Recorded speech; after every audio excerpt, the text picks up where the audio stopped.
Hi, my name is Kassidy Cook, and I will be diving in the USA Diving Olympic Trials from June 18th to the 26th for a spot on the 2016 Olympic team. Kassidy Cook is an 11-year resident of the Woodlands and 2013 graduate from the Woodlands High School.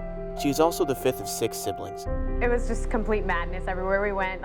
We were all really competitive and really loud, and I'd always grown up, competing against one another, so that's kind of where I got my competitive nature. But growing up with such a big family has been so much fun and such a blessing. I couldn't imagine being an only child.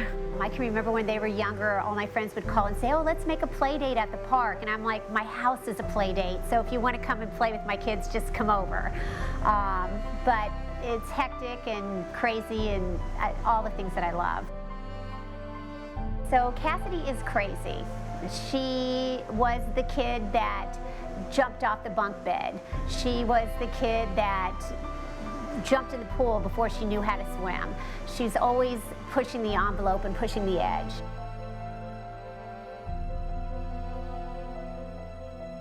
Kassidy was introduced to diving at the young age of 3 years old. Her older sisters dove, so it was natural that she grew up at the pool. When my mom told me that, I didn't believe her at first, but then we were watching home videos one day, and little did I know I was actually 3 years old jumping on the board, so very young age.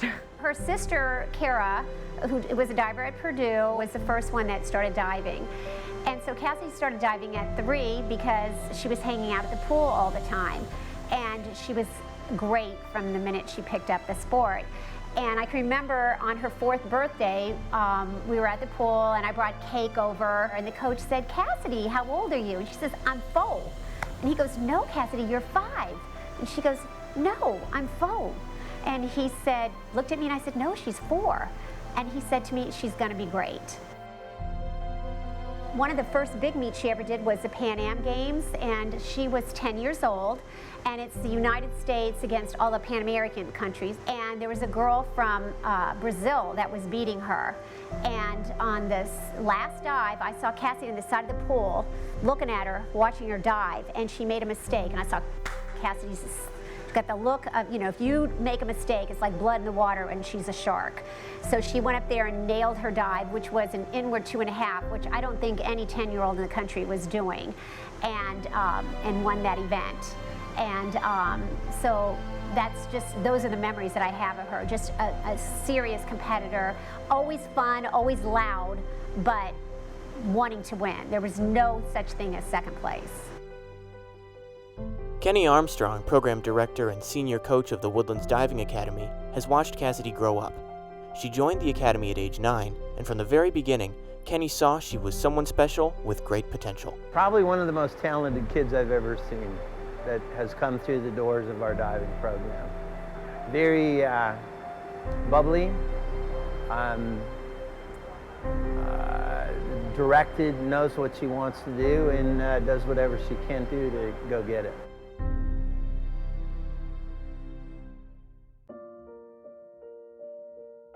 At the age of 17, Kassidy paired with Christina Lucas for the synchronized diving event for the 2012 Olympic trials. She barely missed the team. It was a really good experience, but a really tough one because at the young age of 17, I was only half a point away from qualifying to the Olympic Games. So technically I was the alternate, so it was really, really heartbreaking, especially since it was so close. It was pretty devastating. I mean, when you have an idea and a goal of what you want to do and you fall short of it, all the work and everything that's gone through to that point in time comes out at one time, and it was pretty hard to handle that. Devastated by her results, Kassidy was even more determined to achieve her Olympic dreams, but her troubles had only just begun. So right after the 2012 trials, I was really motivated. I was like, okay, I missed it this time, but there's other things I can improve on for the next time, and there's more competitions coming. So I started training harder, and I decided to start doing a different event on the platform. We were at a meet in Dallas, and she went in the water wrong, and I could tell something was wrong. But there was a doctor there, and they were like, oh, she's fine, but it stiffened up that night. So I took her home, and we went to the doctor, and he was like, we had another surgeon look at it that was from California, and then the surgeon here, and they're like, it's a little tear, he can take care of it. And so she went into surgery, and it was taking a long time. And the nurse came out and she said, the doctor said it's going to take a little bit longer. It's more serious. So after 2.5 hours, he came in, and he stood there and he was like, well, she had a complete 360 tear. And I just remember collapsing, and it was like, this is a life changer for her, because we raised her to be a person, and diving is something she does, not who she is, but to have it taken away. And she had just gotten her scholarship to Stanford. She just had dealt with the heartbreak of not making the Olympics. And I can remember we were watching the opening ceremonies of the Olympics, and she was laying in the hospital bed with her shoulder all messed up and not how we expected to see the Olympics. And so she did well on the recovery, but she went to a dive meet for USA Diving that following April, and she kept saying something's not right. So I took her to this doctor here in the Woodlands who is amazing. And he was like, no, something's not right. So we went in there, and there was part of it that hadn't healed, and he fixed that. And now she says she has a bionic shoulder. It's like unbelievable, you know, how good it is. I still pray every day, please keep her healthy. But she's doing great, and it was just very hard. Like, that year was so hard for her. In her mind, she didn't know if she'd ever be as good as she once was, and that's a lot to handle for somebody that wanted to go to the Olympics. It made me realize how much I love diving. You know, you shouldn't really take anything for granted, because you could be #1 in the world one day, and then the next day you could be going into surgery. So it's made me really appreciate the health of my body and the sport in general. I try to go through every practice enjoying everything and having fun and not taking anything for granted, because, you know, losing diving for those 2 years was really tough on me, and now it's made me really appreciate every moment I have with it. If you're at this level, I don't care if it's football, baseball, it doesn't matter what sport you're in, you're going to go through some adversity like that. You're going to have some issues with injuries. There's not one athlete that's going to be at the Olympic Games this year that hasn't gone through injury. She's dealt with it exactly the way she needed to, keeping her mindset and her goals pretty clear.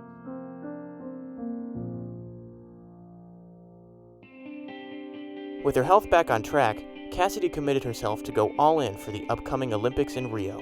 So towards the end of my sophomore year, I was struggling balancing diving and academics. It was just like really stressful. I mean, I wasn't failing or anything, but my grades were still good and diving was going all right, but it was just like really stressful. I was always stressed and I was unhappy, and I was like, this is the year before the Olympics. If I'm going to give it my all, I got to give it my all. At the end of last year, of her sophomore year at college, she said to me, I want to take the year off and train solely for the Olympics with Kenny.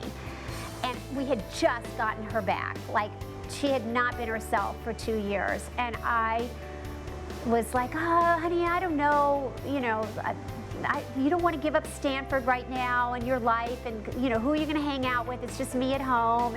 So she was like, no, I've made a pros and cons list. This is what I want to do. I have to give it one shot, and I have to give my all if I want to do it. This is the Kassidy that I know. I mean, she's very focused. She grabs a gusto in everything that she does, and she is going for it with everything that she has.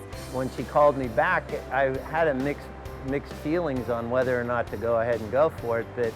And I talked with my wife about it, because it's not just training and going to the Olympics.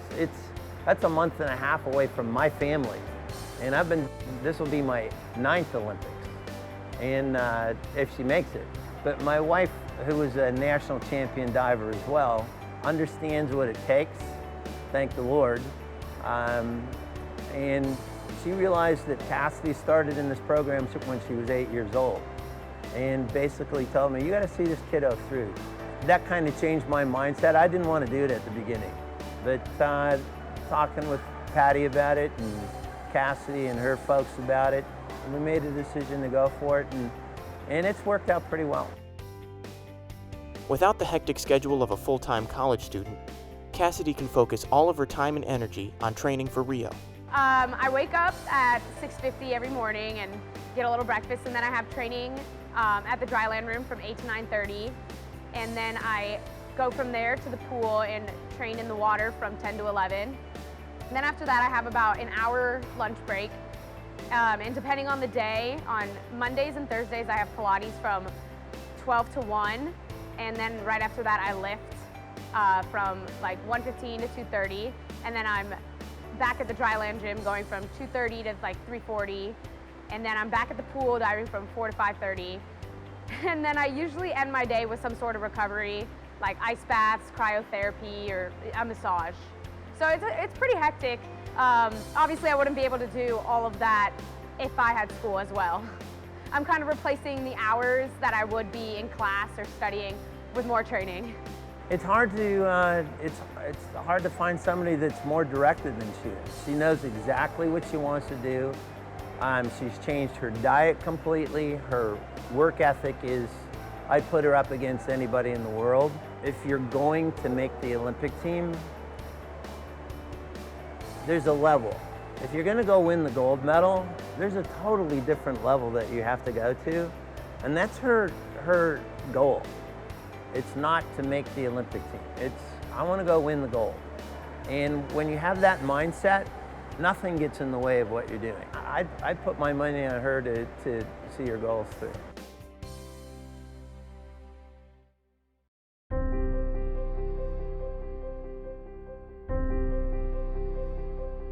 And now, she's even closer to achieving her lifelong dream. Well, it's something that she's wanted, I know it sounds funny, but all her life. When she was 4 years old, we had a guy, David Pickler, who was in the Olympics back in the day, and he was training with us. And Kassidy understood what he was doing, and she said, I want to be in the Olympics. So that's what she used to call it. If you ask anybody from that team, they'll always say, go Kassidy, I know you can make the Olympics. I used to go up to David and I'd be like, David, I'm going to be in the Olympics.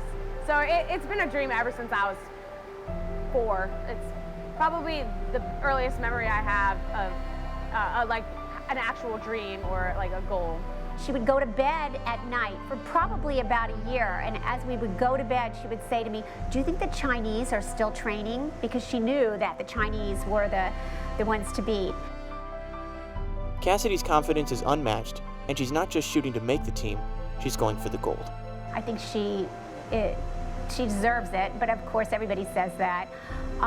But it would be so exciting because her journey has been filled with so many pitfalls that it's an interesting story, and I think it's motivating to people that have been hurt before or think their dream is gone, that you still work really hard and still believe in yourself, and look what can happen. I'm really happy that this whole thing has taken place because it, as I said, I was done with it. She's kind of renewed some old feelings inside, and it's been fun. I like to go to war. It's definitely been a roller coaster. You have your good days and your bad days. There's some days where you're like, man, practice was awesome. I could win the Olympics today. And then there's other days where you didn't, maybe not had such a good day and you feel a little down. So it definitely has its ups and downs, but for the most part, I've really been enjoying the ride. As Kenny likes to say, life is a journey, not a destination. So I can't always be thinking about the Olympics, the Olympics, the Olympics. He's like, you got to take it one practice at a time because you want to enjoy the process. And I really have been enjoying the process.